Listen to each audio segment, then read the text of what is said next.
سب سے پہلے میاں جاوید لطیف صاحب، میں اگر آپ سے پوچھ پاؤں، جس لیول پلینگ فیلڈ کی آپ دعائی دیتے ہیں تو برا نہ منائیے گا، لیکن مجھے کہنے کو دل کر رہا ہے، مطلب آپ کو آج ٹھنڈ تو پڑی ہوگی کہ عمران خان صاحب کو بھی بالآخر گرفتار کر لیا گیا. آپ یہ کہتے تھے کہ وہ لاڈلے ہیں، انہیں نہیں لگا رہا، ان کو سہولت کاری مل رہی ہے. دیکھیے وہ گرفتار بھی ہوئے اور ان کی گرفتاری کو اسلام آباد ہائی کورٹ نے قانونی بھی قرار دے دیا. تو اب آپ مطمئن ہیں کہ پیمانہ یکساں ہو گیا؟ نہیں منیف فاروق صاحب، گزارش یہ ہے کہ آپ جو بھی کہہ رہے ہیں اور جو آپ نے ابتدائیے میں گفتگو کی ہے ساری ٹھیک ہے، انفارمیشن بیس آپ بات کر رہے ہیں، مگر مجھے یہ کہنے کی ضرور اجازت دیں کہ یہ لیول پلینگ فیلڈ نہیں ہے. اچھا، یہ ایک جیسا سلوک نہیں ہے. میرا اس گرفتاری سے کیا تعلق ہے؟ میں نے کہا تھا کہ القادر ٹرسٹ بنائیں، میں نے کہا تھا کہ آپ پہلے بابر روان اور زلفی بخاری کے نام کریں اور اس کے بعد وہی پراپرٹی جو ہے وہ میاں بیوی کے نام کر دی جائے.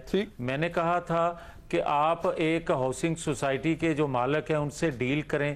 میں نے یہ بات کہی تھی کہ آپ کرپشن کے انبار لگا دیں. میں نے یہ بات کہی. ہاں، اگر میرے پہ بات ہوتی تو جو آج تک ریاستی اداروں کے لوگوں کے متعلق وہ گفتگو کرتے رہے، جس طرح دہشت گردی کی وارداتیں کرتے رہے، وہ اس میں اگر ریاست گرفتار کر دی تو اس میں شبہ ہو سکتا تھا کہ یہ ریاست نے یا حکومت وقت نے اپنے اختیارات کا تجاوز کیا یا اختیارات استعمال کرتے ہوئے ایک دشمنی کی ہے یا اس سے انتقام لیا ہے.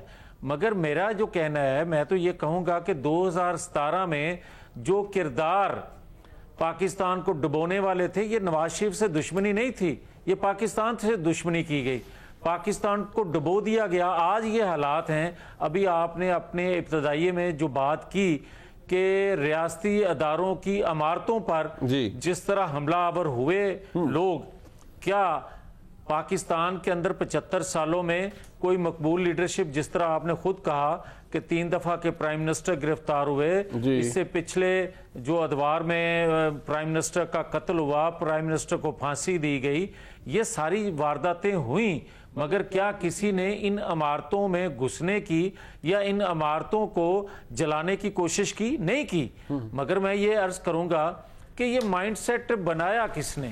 یہ آج کوئی نئی بات نہیں ہے جو آپ بات کر رہے ہیں کہ وہ کہہ رہے ہیں کہ جناب ہم تو اس میں شامل نہیں ہیں، یہ کارکن خود سے کر رہے ہیں. قطعاً نہیں ہے. یہ مائنڈ سیٹ بنایا اس وقت جب 2014 میں عمران خان صاحب نے خود پولیس وین سے قیدیوں کو چھڑوایا، ایس پی کے گلے پڑے اور اس وقت کے اداروں میں بیٹھے لوگوں کو خود وہ گالیاں دیتے رہے، گربان. اچھا نہیں میاں صاحب، میں کچھ آپ کے سامنے رکھنا چاہوں گا. میں گزارش یہ ہے، آپ کی پاکستان تحریک انصاف کا طرز عمل کسی سے ڈھکا چھپا نہیں ہے. یہ ہر کسی کو پتا ہے کہ پاکستان تحریک انصاف کے جو کارکنان ہیں یا عمران خان کے سپورٹرز، ان میں یہ پرتشدد رویہ رہا ہے. جو دھرنوں کے اندر ہوا، لاک ڈاؤن کے اندر ہوا، وہ کسی سے ڈھکا چھپا نہیں ہے، وہ تو ایویڈنٹ ہے نا. لیکن جو جناب اسد عمر ہے، سیکرٹری جنرل ہے پاکستان تحریک انصاف کے اور بڑی قداور شخصیت ہے ان ایوری وچ وے، وہ کیا فرما رہے ہیں؟ ان کا تو خیال ہے کہ یہ سازش ہے اور یہ سازش کچھ اور حاصل کرنے کے لیے. آپ پاکستان تحریک انصاف کو بین کرنا چاہتے ہیں آپ، اور یہ تمام سب کچھ یہ پلاننگ کے تحت کیا گیا ہے، شرپسند لوگوں کو بھی شامل کر لیا گیا ہوگا. اور جو بات میاں صاحب میں نے وہ لیول پلینگ فیلڈ کی، میں نے نہیں کہا کہ آپ نے القادر ٹرسٹ بنوایا تھا، لیکن آپ کو یہی سب سے بڑا گلہ تھا نا کہ نہ عمران خان صاحب کی گرفتاری ہوتی ہے، نہ ہی ان کو کوئی عدالت ان کے خلاف کوئی فیصلہ دیتی ہے، وہ لاڈلے ہیں. تو میرا سوال یہ تھا کہ اب آپ خوش راضی تو ہیں نا کہ وہ لاڈلا سٹیٹس نہیں ہے اب ان کا، وہ گرفتار بھی ہوئے اور جس طریقے سے ہوئے وہ بھی سب کو نظر آ گیا، پھر ان کی گرفتاری کو بھی قانونی قرار دے دیا اسلام آباد ہائی کورٹ نے.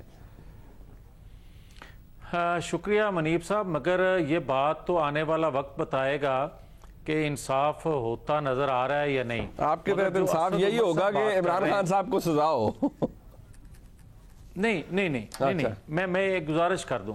میں جو بات آپ کی خدمت میں عرض کرنا چاہتا ہوں، آپ کے توسط سے جو بات کہنا چاہتا ہوں وہ یہ ہے کہ اگر آپ مجھے کوئی یہ بتائے کہ زمان پارک میں جو پیٹرول بم پھینکے جاتے تھے، جو غلیل بردار یا دیگر لوگ تھے، وہ بھی کوئی دہشت گرد یا جو تخریب کار تھے وہاں شامل ہو گئے تھے؟ وہ تو کبھی کسی نے اس کی مذمت کی تھی یا دوبارہ سوچا تھا؟ کیا پرویز الہی کے گھر سے جو پیٹرول پمپ پھینکا گیا تھا وہ بھی میں نے پھینکا تھا، یا اس وقت بھی کوئی تخریب کار وہاں چلے گئے تھے، کوئی جذباتی لوگ چلے گئے تھے، کوئی عوام وہاں اکٹھی ہو گئی تھی؟ قطعاً یہ نہیں ہے۔ اور مجھے آج کوئی یہ بتائے کہ کیا عمران خان صاحب کی کل تک کی جو گفتگو ہے اداروں میں بیٹھے لوگوں کے حوالے سے، کیا وہ میں نے کہی ہے یا عوام کٹھے ہو کے اس کی منہ میں ڈال دی انہوں نے وہ بات کہ آپ یہ بات ضرور کریں ورنہ آپ کو چھوڑا نہیں جائے گا؟ یہ سارا کچھ عمران خان صاحب سول نافرمانی تحریک سے شروع ہوئے اور آج پاکستان کو جو انتشار پیدا کیا ہے، ایک انتشار کی شکل پیدا ہو گئی ہے پاکستان کے اندر، وہ ساری کی ساری موصوف کیا دھرا ہے۔